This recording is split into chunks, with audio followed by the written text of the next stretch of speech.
Hi, thanks for watching again. I wanted to do an update on the back of the last video, which got over 6,000 views and is still counting.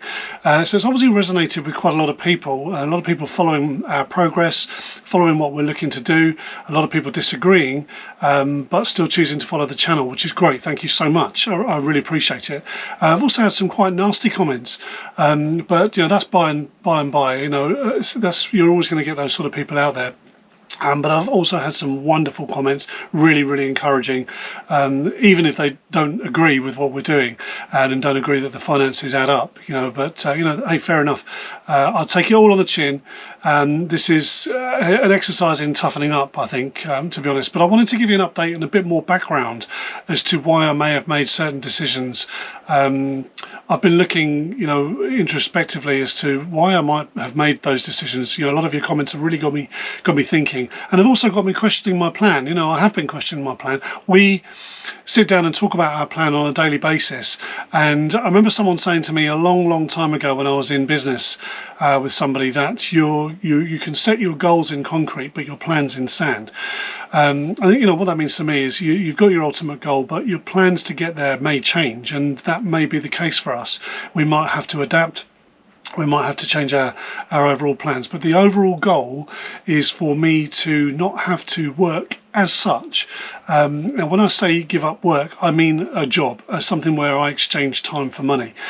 Now, we've had some comments from people saying, no, your finances don't add up. There's no way that you can live between the two of you on 150,000. You're just going to go way over budget and you're going to run out of money. Now, what I didn't mention was, of course, I haven't taken into account two pensions, state pension. Now, I've also had comments saying, no, there's never going to be a pension.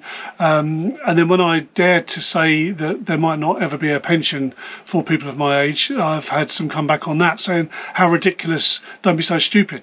So I can't win. But assuming there is going to be a state pension for me at 67 and they don't change it, maybe it will be 70, I don't know. So that means I've got to live for 15 years if it's 70. So, but at the moment I've got to live for 12 years. Now, talking about living frugally, I've had, you know, people saying, as I say, you will never live on that amount of money. And then they go on to say they've got a £650,000 pension pot and a load of savings to boot.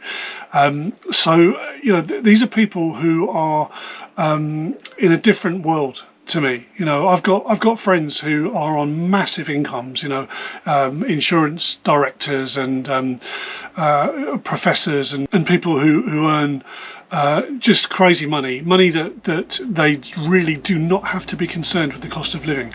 They will never ever think about the cost of living. They will never need to worry about prices going up. They'll never need to worry about inflation. They'll never need to worry about petrol prices, fuel prices. If they are forced to buy an electric car, no problem, they can buy one outright. They will never have to worry about interest rates going up and all that kind of thing. These are things that I have to look at daily to reassess my plans. And, you know, when you're living literally hand to mouth, which I am, and I don't get me wrong, I've been in a situation before when I was working for a high street bank on close to 50k a year. My wife was also on about 25 to 30k, so we were on about 75, 80k a year. And so we have kind of lived that lifestyle, but the plan was always, when we were on an when we took an interest only mortgage, was always to sell the house and then downsize. I've even had some people say, no, you need to carry on working and pay your mortgage off. Well, it's due in 7 years. How am I going to, you know, when I'm earning literally 1,500 quid a month, how am I going to suddenly earn the extra to pay off a £141,000 interest-only mortgage in 7 years? You know, unless I win the lottery or I go for a really high-power job, which is the last thing I want because of the stress related to it, it's just not going to happen. So selling the house to free up the equity is the absolute definite for us. Renting the property out, no, because it needs, I'll spend all my pension doing up the property. I'd rather take a lower price for it when we sell it, you know, even if we don't make any equity in it. doesn't matter. I just want a shot of it. It's a money pit at the moment, and it's just costing us an absolute fortune. And they're going to continue to put interest rates up, I believe, especially with all this stuff going on in all these conflicts and everything else. Oil prices going up, that's going to push inflation up, and they'll push interest rates up to counter it. Is what they've done before. So my mind is if that's what they've done before, they'll do it again. So just to slow down a bit, my ultimate plan is to stop working, is to sell the house, is to then my wife and I to move to France into a property that we can buy over there for a fraction of the price that we can buy in the UK. I think there's another misconception as well where people are saying, oh, you're going to buy a doer-upper and then spend all of your pension doing it up. No, absolutely not. Have you seen my house? We haven't spent very much on our house in the 20 years or so that we've been there, and we're not like these contemporary houses where everything's all squeaky clean. There's nothing on the floors, there's nothing on the shelves, and people live in this white pristine environment. And there's a lot of people like that. There's people in my street that live like that. I don't live like that at all. We live a clean but very messy life, and it'll be the same in France. So in France, for instance, we can pick up a property for about £30,000, which we would buy outright, that needs decorating but doesn't need any structural change to it, and we will live in that house like that. I won't bother getting people in to completely decorate it out so it's all beautiful and lovely. No, we're not going to do that. We'll quite happily just literally camp in that house and enjoy the surrounding gardens and the environment and the beautiful area that we're going to choose to live in. So I could camp for the rest of my life if it was legal, if they actually allowed you to do it. I'd have no problem doing that. So yeah, we might need an income, but we will receive a state pension income at some point. I'm not banking on that. My wife has elderly parents, although they have assets. They're not going to live forever, but also they could become very ill. They might have to sell their assets. They might have to use all of that to pay for care home bills and things like that. So there's all of that. We may have to come back to the UK anyway, and sod it. We may have to come back and live on benefits or something, or be homeless. All of this I can deal with. I don't need to live this great luxury contemporary lifestyle. So I don't know what sort of there's some people that possibly commenting on here that are living on £5,000 a month after all their bills are paid. That's just a different world to me. I've never lived really in that kind of world. Maybe when I was at the bank I didn't really think about money. I didn't have to worry too much about money, but the stress was going to kill me. It would have given me either a stroke or a heart attack. So to put things in context, people talk about me, I'm clearly making emotional decisions. Yes, absolutely. When you lose your dad to suicide at the age of 28, I was 28, and then your mother to cancer and have to watch her die in a care home, it kind of puts life into a little bit of perspective, and decisions are sometimes hard to make when you've got that turmoil in your life at such a young age.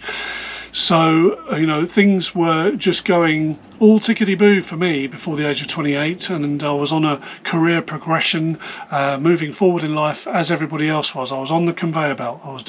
We just bought a house, everything was all nice. I had a repayment mortgage, etc, etc, etc.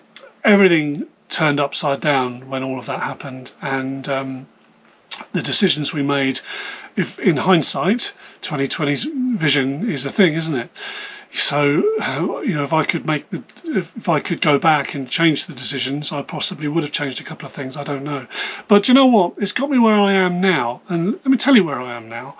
I am very, very happy in my life right now, apart from the stress of money. Money is the only stress that I have. Money causes all of my problems right now. I have no health issues. My wife has no health issues. I've got a beautiful wife, beautiful children, very intelligent, grown up, doing their own thing in life as well. I've done all sorts of things in my life. I'm a qualified paraglider pilot. I'm a qualified scuba diver, and I've done that a lot. I've dived to the bottom of the channel several times, and it's I've had some amazing experiences.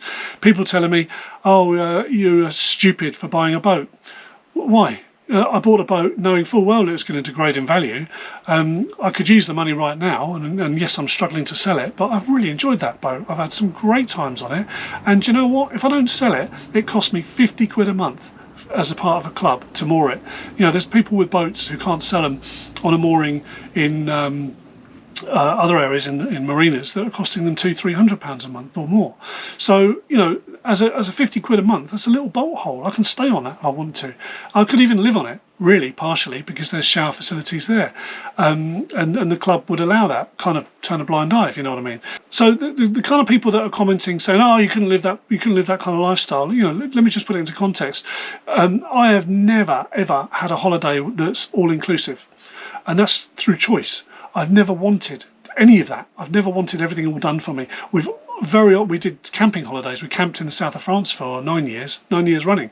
And that was when we were on 80 grand a year, right? We could have done hotels, everything else. But do you know what? My kids consistently turn around and tell us, thank you. Thank you for that experience. Thank you for that experience of innovation, of experiencing things on the ground level. They met friends and stuff. We used to meet up with a lot of Dutch holiday makers, and the kids, you know, grew up trying to bridge the language and everything else, and that kind of experience on the ground and camping right next to a river for, you know, 9 years straight, and then several years after that as well, is priceless, absolutely priceless. So there's a lot of things I've done in my life that money really can't buy, and I'm very, very grateful for that. And I plan to do a lot more of that before I get old and before my health goes down. So I'm trying to stay physically fit. I'm getting back on the weights in preparation for next year, because that suits me. You know, people are suggesting that we live in a van. We get a van to save money buying a car, to tow the van, sell the caravan and just get a van. We've explored all those options. I've looked into van life, and you know, van life would possibly be easier having a motorhome. We could live at the side of the road, we can park up anywhere we like. There's a lot of what's called air deux in France, where you can park up, and they have brilliant facilities down there. Living in it is a little bit more tricky actually than the UK, even though the UK is quite strict on wild camping and that kind of stuff. But we don't really want that, because I know that a lot of van lifers get broken into, they get attacked, they get mobbed, they get problems in the night, they get moved on by councils. We're not about that. So we're going to be holidaying for, you know, 6 months to a year in this caravan. It might even be that I can't sell the damn house, in which case I'm just going to chuck a load of money in the bank so that I can, you know, avoid going to work for a while, and then we can maybe spend some time doing up the garden, doing up the you know, liquor paint around the house, and make it even more sellable or something like that. So our plans will change and they will be fluid. But the ultimate goal is to not have to work. Look, I'm self-employed. If I take a day off now, I'll lose whatever I would have earned during that day, and what I would have earned during that day is very up and down, depending on the day, depending on the weekend, depending on whether it's people's paydays, to whether they order more. There's a whole lot of factors. So, you know, for me, it's almost like I'm working every single day just to see what I can get. And when I take a day off, it costs me money. So I tend to work my days around when the bills are due. You know, it's that tight. So I am very used to living frugally. Don't worry. A lot of people have had concern for us, thank you, about, you know, you're going to have to live really, really frugal. Used to it. Totally used to being utterly broke. Used to it. But I'll be broke in a lovely environment, and I won't have to be working as well. Working and being broke is the absolute pits. So that's why the house has to go. That's the bulk of our outgoings, is the house. Once that's gone, you know, whether we move to France or whether we camp for, you know, in the caravan or tour for quite a while, all of the electricity will be paid for. Well, it will be free, because we'll be off-grid completely. Somebody commented and said as soon as I started talking about solar or battery banks, they switched off.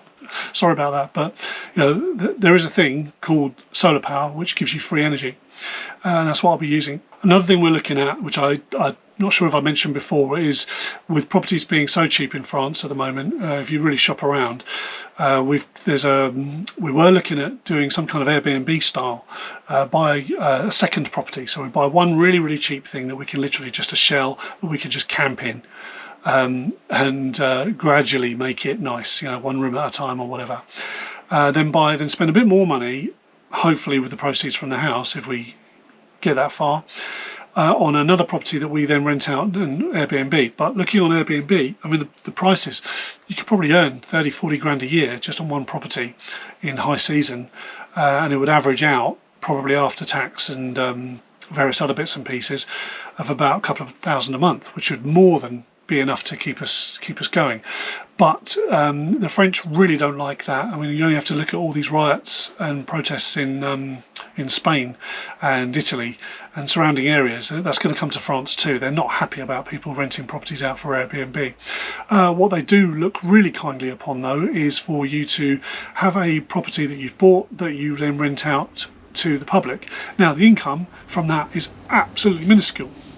But for instance, we found a property that's about 40-odd thousand euros that already has a tenant that comes with the property, and they pay, it's only about, I don't know, 5-6 grand a year. It's really cheap rent out there, which is another thing as well. We could always rent in France while we're looking around and deciding what we want to do, deciding whether we like it or not. But we'd need a visa for that, really, because renting and then coming home every 3 months is going to be a bit awkward. So that's an option. You know, buy two properties, one really cheap property that we can just gradually, I say do up, you know, nothing structural. I don't need any building work. Anything that needs doing or tidying up I can do myself. I'm pretty handy. And then another property that, yes, will require maintenance, will require a little bit of money in the bank in case there's any issues, but already has a tenant, so it's giving us an income. It will be looked on kindly by all the locals and the visa process and everything else, and that will add to our income as well. So that on top of my wife's existing pension and, you know, what else we have in the bank, and some other income that we are looking at, which I'm not going to go into right now because that's a work in progress. You know, I think we'll be good. I think we'll be absolutely fine. But I wanted to explain, you know, that's why we've made emotional decisions in the past, and that's why we've. Somebody else also asked, why do you want to give up work? Is it just that you hate your job? I hate all jobs. I hate working now. I'm done working now, and I don't see why I should have to wait until 67 to retire. I won't be fit and able as I am now to do. I might not be in 5 years' time. I might not be next year. I don't know. But you know, I'll do my utmost to stay fit now so that I can enjoy at least 10 years without my health gradually going downhill, which it will do. You know, once I'm into my 70s, once you're in your 70s, unless you're at the extreme end of fitness, your health is going to start to go downhill. I don't care what anyone says. That's, you know, you have to look around. And I want to live my life. I don't want to retire at 67, 3 years before I'm in my 70s, when that starts to happen. Why should I? So I'm going to make a go of this, and I'm going to give it a go. And I thank everybody for who has encouraged me and not dissed me. But I also thank people who are trying to give me well-meaning advice and are also who following my progress to see how I do.